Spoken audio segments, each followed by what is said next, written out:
Ya está Martín Tetaz con nosotros para hablar sobre las cuestiones económicas en este viernes, que va a tener algunos indicadores que uno intuye van a ser importantes. Martín, el gusto de escucharte. ¿Cómo estás? Bienvenido, buen día.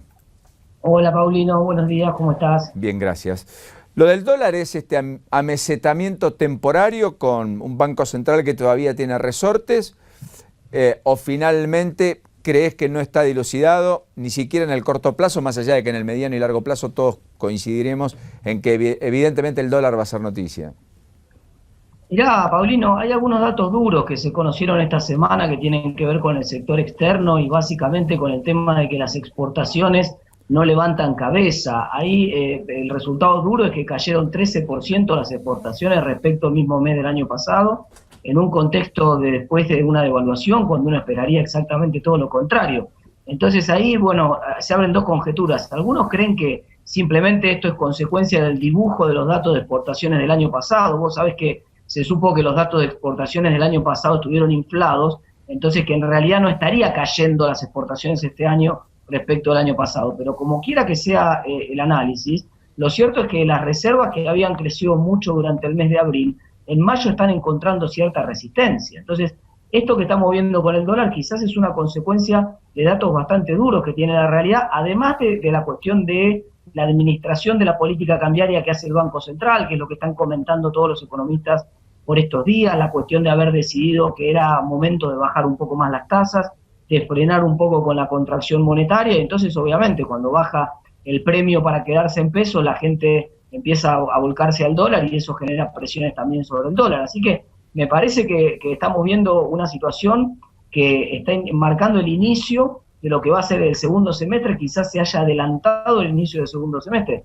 Por otro lado, Paulino, un último dato de esta semana que se conoció, que tiene que ver con que por razones climáticas estamos teniendo un 23% menos de cosecha de soja que la que teníamos a la misma altura del año pasado. Entonces, también ahí hay una realidad, todavía no están entrando tantos dólares de la soja como se esperaba en el mes de mayo, un mes particularmente duro, entonces podría haber un poco de calma en el mes que viene, el mes de junio, si esto se revierte, pero el panorama para el segundo semestre aparece bastante complicado porque no hay dólares en la economía, Paulino. Con lo cual, la idea de que hay salida para el cepo no es corto plazo en ningún caso. Ese es el problema del huevo y la gallina, ¿no? Porque en realidad si vos lograras salir del cepo, los dólares probablemente entrarían, sería bastante razonable. La discusión de fondo que uno dice es, bueno, salir del cepo con $1 a 8 evidentemente no es posible en el corto plazo y no es posible con este gobierno. Entonces, en otro contexto, con otra credibilidad y con otro tipo de cambio, es perfectamente posible salir. Pero claro, esto es hablar de ciencia ficción en la Argentina en estos momentos. ¿A qué ritmo está imprimiendo el Banco Central? ¿100.000 millones de pesos va a necesitar este año el gobierno para que le cierren los números de impresión monetaria? ¿Ese es el volumen y la magnitud o más? No, es probable que sea mucho más, Paulino. Mirá, el año pasado cerramos en ese número, en 94.000 millones de emisión para financiar al Tesoro. Y lo cierto es que en los primeros 4 meses de este año venimos bastante por arriba de lo que veníamos el año pasado. Todavía no llegaron los momentos difíciles para el Tesoro, que empieza, el problema del Tesoro en general tiene que ver con el segundo semestre, pero empieza en julio cuando hay que pagar aguinaldos y los ingresos tributarios no alcanzan, obviamente. Es un mes particularmente complicado.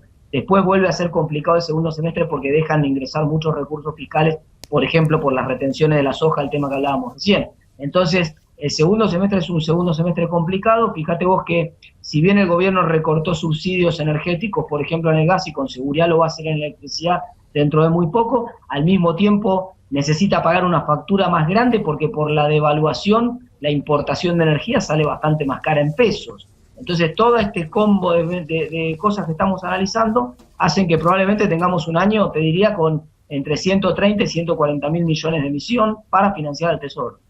Este aumento que se autorizó del 40% en las generadoras eléctricas y que se conoció en el día de hoy y que recompone efectivamente tarifa, ¿morigera el impacto de los subsidios? Quiero decir, de los subsidios o en todo caso de la importación eventualmente a futuro o no?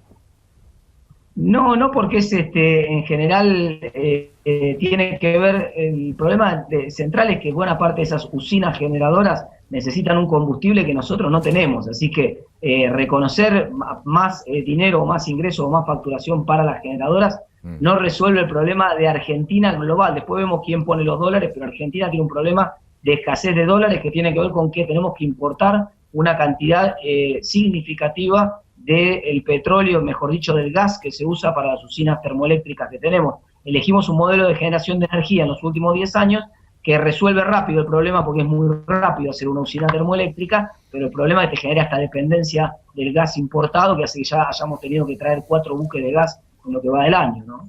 4 buques de gas, impactante. Martín, entonces este tema final, la inflación, que empezó muy fuerte como tema en el arranque del mes porque finalmente vinieron muchos aumentos todos juntos. ¿Sigue siendo la principal preocupación o con el estancamiento y caída de los niveles de actividad económica y el enfriamiento general del consumo, crees que va perdiendo terreno a manos de los debates respecto al tipo de cambio, competitividad de economías regionales, empleo? El problema es que cuando empezó el mes se empezaron a conocer los primeros datos que aparecían, por ejemplo, de la gente de inflacionverdadera.com y de algunas consultoras privadas, confirmando la noticia que después coincidió con los datos del INDEC también, en el sentido de que la inflación se estaba frenando. Esto lo que generó fue la lectura del gobierno de decir, bueno, ya está, logramos domar a la inflación, entonces aflojemos un poco con la cuestión monetaria porque necesitamos tasas más bajas para reactivar la economía. Pero eso generó, entonces, más presión sobre el dólar y ahora vuelve otra vez la presión sobre la inflación. Mirá, te doy un dato, Paulino, se conoció esta semana el dato de las expectativas de inflación que tiene la gente. Vos sabés que la Universidad de Itela hace una encuesta todos los meses, 1.200 casos representativos de todo el país. Le pregunta a la gente, no cuánto es la inflación ahora, le pregunta cuánto creen que va a ser la inflación en los próximos 12 meses. Y venía bajando, tuvimos un pico de 41% en febrero cuando fue la devaluación, venía bajando, el mes pasado la gente decía 37,5%, este mes la gente dijo 38,6%, o sea que da la sensación que por lo menos en la mente de los consumidores la desaceleración de los precios tocó un piso y que a partir de ahora en todo caso, y esto es coincidente con la política que está llevando adelante el gobierno, tenemos que esperar para este mes probablemente un poquito más de inflación o por lo menos que se haya frenado la caída, se haya frenado la desaceleración que venía teniendo la inflación. Correcto, Martín. Lo último tiene que ver con la mirada internacional. Está viniendo el premier chino en el transcurso del mes de julio. La impresión es que Argentina está bastante outsider del mundo, pero en ese contexto Argentina tiene la gran apuesta, en virtud de todo lo que venimos conversando, de conseguir dólares frescos con la negociación con el Club de París, el acuerdo con el fondo y eventualmente desembolsos o la emisión de títulos públicos en el exterior. ¿Las dos cosas son compatibles o crees que vamos ahí hacia un cuello de botella difícil de resolver y altamente preocupante? Bueno, es un poco una conjeturar, un poco ver lo que puede llegar a pasar. La respuesta correcta es que no estoy seguro. Lo cierto es que los dólares todavía no llegaron, entonces están por venir y un poco lo que está reflejando el mercado es esa incertidumbre, esa sensación de que quizás el acuerdo con el Club de París, con el Fondo Monetario, no termina de cerrar, quizás los datos respecto de la Corte Suprema de Estados Unidos, caso Fondo Buitre, tampoco sale favorable. Hay incertidumbre respecto de todo este tema, no queda claro, la verdad que tengo que ser honesto con vos, Paulino, sería aventurar por ahí o hacer una apuesta riesgosa tan similar como la de tratar de adivinar qué número va a salir en la ruleta esta tarde en el casino de Puerto Madero. Realmente es difícil la negociación en ese sentido, yo veo difícil que ingresen dólares por esa vía en el segundo semestre, me parece que hay que pensar no cómo hacemos para encontrar un salvavidas afuera, sino cómo resolvemos los problemas domésticos que tenemos en el escenario hipotético de que esos dólares no entraran. Y si después entran esos dólares, mejor, pero empecemos a abrir el paraguas antes. Martín, el gusto de escucharte. Gran abrazo, buen fin de semana, ¿eh? Nos reencontramos pronto. Un abrazo y buen fin de semana.